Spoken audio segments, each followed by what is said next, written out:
টি-20তে বাংলাদেশের পারফরম্যান্সের গ্রাফটা যেন ক্রমেই নিচের দিকে নামছে। বিশ্বকাপের বড় মঞ্চে আফগানিস্তানের কাছে নাগালে থাকা ম্যাচ হেরে সেমিফাইনালে যাওয়ার স্বপ্নটা বিসর্জন দিয়েছিল টাইগাররা। লম্বা সময় পর আরেকবার টি-20 ফরম্যাটে ফিরেও বাংলাদেশের ভাগ্যটা খুব একটা বদলে যায়নি। ভারতের কাছে 7 উইকেটের বিশাল ব্যবধানে হার জুটেছে দ্বিপাক্ষিক সিরিজের প্রথম ম্যাচে। গোয়ালিয়রে সিরিজের প্রথম ম্যাচে বাংলাদেশের ব্যাটিং বোলিং দুই ইউনিটেই ব্যর্থতা ছিল চোখে পড়ার মতো। ব্যাট হাতে 50 রানের আগে সাজঘরে ফিরেছেন দলের অর্ধেক ব্যাটার। বল হাতে পাওয়ার প্লেতেই বাংলাদেশ হজম করেছে 71 রান।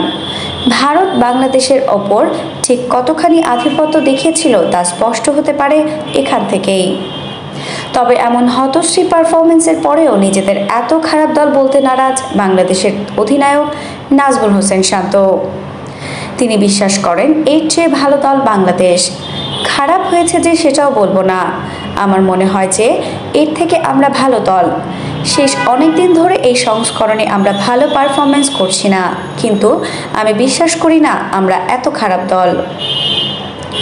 নিজেদের ব্যাটিং অ্যাপ্রোচ নিয়ে শান্ত বলেন, আমি যে অ্যাপ্রোচের কথা বলেছিলাম সেজন্য ব্যাটিংয়ে ভালো শুরুটা গুরুত্বপূর্ণ।